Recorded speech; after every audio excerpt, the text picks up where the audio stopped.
ओम उमा महेश्वराय नमः। जय शिव शंभू। हर हर महादेव।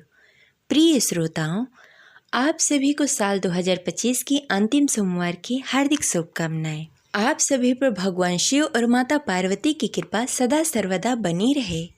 आज सोमवार के दिन सुनेंगे सोमवार व्रत कथा। तो प्रेम से बोले शिव जी माता पार्वती की जय, गौरी पुत्र गणेश की जय।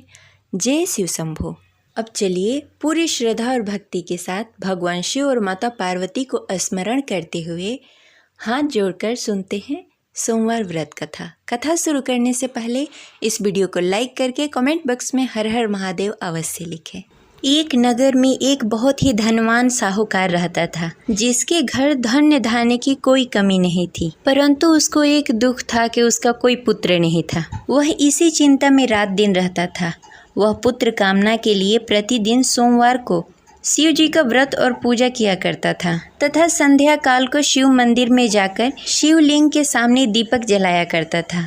उसके इस भक्ति भाव को देखकर एक समय श्री पार्वती जी ने शिव जी से कहा कि हे प्रभु, यह साहूकार आपका बहुत ही अनन्य भक्त है और सदैव आपका व्रत और पूजन बड़ी ही श्रद्धा के साथ करता है।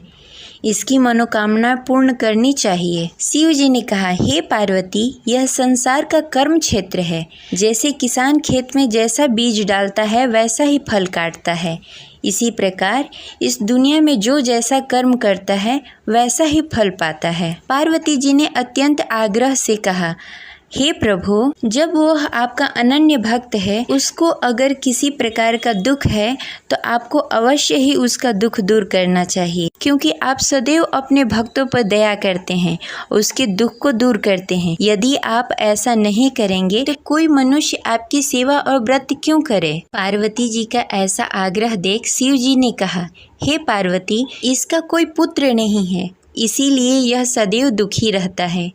इसके भाग्य में पुत्र न होने पर भी मैं इसको पुत्र प्राप्ति का वर देता हूँ, परंतु यह पुत्र केवल 16 वर्षों तक ही जीवित रहेगा। इसके पश्चात मृत्यु को प्राप्त हो जाएगा।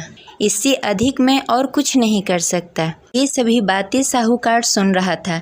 इससे उसको न कोई प्रसन्नता हुई और न ही कोई दुख हुआ। वह पहले जैसा ही शिव जी का व्रत और पूजन करता रहा। कुछ काल व्यतीत होने के पश्चात साहूकार की पत्नी गर्भवती हुई और 10वें महीने उसने पुत्र को जन्म दिया। साहूकार के घर में बहुत ही खुशी मनाई गई, परंतु साहूकार उसके 16 साल की आयु जानकर कुछ अधिक प्रसन्न नहीं हुआ। यह बातें उसके घर वालों को मालूम नहीं था। विद्वान पंडितों ने उसका पुत्र का नाम अमर रखा। जब अमर 12 वर्ष का हुआ तो उसे शिक्षा प्राप्त करने के लिए काशी भेजने का निश्चय हुआ। व्यापारी ने अमर के मामा को बुलाया और कहा कि अमर को शिक्षा प्राप्त करने के लिए काशी छोड़ आओ। अमर अपने मामा के साथ शिक्षा प्राप्त करने के लिए चला गया। रास्ते में जहां अमर और उसके मामा विश्राम करने के लिए ठहरते, वहीं यज्ञ करते और ब्राह्मणों को भोजन कराते। लंबी यात्रा के बाद अमर और उसके मामा एक नगर में पहुंचे। उस नगर में राजा की कन्या के विवाह की खुशी में सभी नगर को सजाया गया था। निश्चित समय पे बारात आ गई, लेकिन वर का पिता अपने बेटे की एक आंख से काने होने के कारण बहुत चिंतित था।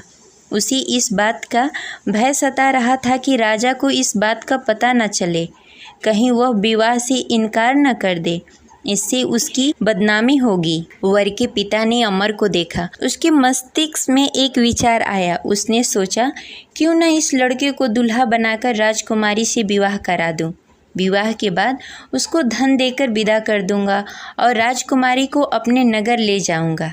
वर के पिता ने इसी संबंध में अमर और उसके मामा से बातें। अमर के मामा ने धन मिलने के लालच में वर के पिता की बातें मान ली। अमर को दूल्हे का वस्त्र पहनाकर राजकुमारी चंद्रिका से विवाह करा दिया। राजा ने बहुत सारा धन देकर राजकुमारी को विदा किया। अमर जब लौट रहा था तो सच नहीं छिपा सका और उसने राजकुमारी की ओढ़नी पर लिख दिया, राजकुमारी चंद्रिका, आपका विवाह मेरे साथ हुआ है। मैं काशी शिक्षा प्राप्त करने के लिए जा रहा हूँ। अब तुम्हें जिस नवयुवक की पत्नी बनना पड़ेगा वह कान्हा है। जब राजकुमारी ने अपनी ओढ़नी पर लिखा हुआ पढ़ा तो उसके काने लड़के के साथ जाने से इनकार कर दिया। राजा ने सब बातें जानकर राजकुमारी को महल में रख लिया और उधर अमर अपने मामा के साथ काशी पहुंच गया। अमर ने गुरुकुल में पढ़ना शुरू कर दिया। जब अमर की आयु 16 वर्ष पूरी हो गई, उसने एक यज्ञ किया। यज्ञ की समाप्ति पर ब्राह्मणों को भोजन कराया और सभी को अन्न और वस्त्र दान किए। रात्रि को अमर अपने शयन कक्ष में सोने के लिए चला गया। शिव जी के वरदान के अनुसार शयन अवस्था में अमर के प्राण पखेरु उड़ गए। सूर्योदय पर मामा अमर को मृत देखकर रोने लगे। आसपास के लोग भी एकत्र होकर दुख प्रकट करने लगे। मामा के रोने विलापने का स्वर समीप से गुजरते हुए भगवान शिव और माता पार्वती ने सुन लिया। पार्वती जी ने शिव जी से कहा, मुझे इसके रोने का स्वर सहन नहीं हो रहा है, आप इस व्यक्ति के कष्ट अवश्य दूर करें। भगवान शिव जी ने पार्वती जी के साथ अदृश्य रूप में समीप जाकर अमर को देखा तो पार्वती जी से बोला, हे पार्वती, यह तो वही व्यापारी का पुत्र है। मैंने इसे 16 वर्ष तक की आयु का वरदान दिया था। इसकी आयु पूरी हो गई है। पार्वती जी ने फिर भगवान शिव जी से निवेदन किया, हे प्रभु, आप इस लड़के को जीवित करें, नहीं तो इसके माता पिता पुत्र की मृत्यु के कारण रो रो कर अपने प्राण त्याग देंगे। इसके पिता तो आपके परम भक्त हैं, जो वर्षों से सोमवार का व्रत करते हुए भोग लगा रहा है।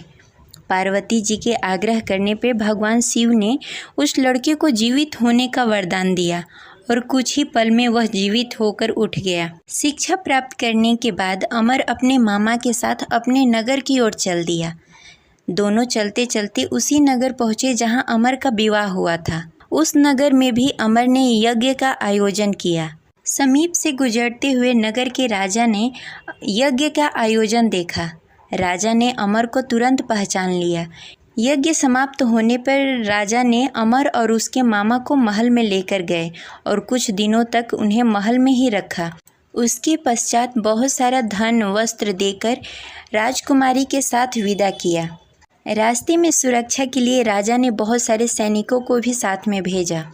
मामा ने नगर में पहुंचते ही एक दूत को घर पर भेजकर अपने आगमन की सूचना भेज दी। अपने बेटे अमर के जीवित वापस लौटने की सूचना से व्यापारी बहुत प्रसन्न हुआ। व्यापारी ने अपने पत्नी के साथ स्वयं को एक कमरे में बंद कर रखा था। भूखे प्यासे रहकर व्यापारी और उसकी पत्नी बेटे की प्रतीक्षा कर रहे थे। उन्होंने प्रतिज्ञा कर रखी थी कि यदि उन्हें अपना बेटा मृत्यु के मुंह से वापस लौटकर नहीं आया तो वो अपने प्राण त्याग देंगे। व्यापारी अपनी पत्नी और मित्रों के साथ नगर के द्वार पर चला गया। उसने अपने बेटे का विवाह का समाचार सुनकर पुत्रवधू राजकुमारी चंद्रिका को देखकर उसकी खुशी का ठिकाना न रहा। उसी रात भगवान शिव ने व्यापारी को स्वप्न में आकर कहा, हे श्रेष्ठ, मैं तेरी सोमवार के व्रत करने और कथा सुनने से बहुत प्रसन्न हूँ। इसी वजह से मैंने तुम्हारे पुत्र की लंबी आयु कर दी है। व्यापारी बहुत प्रसन्न हुआ।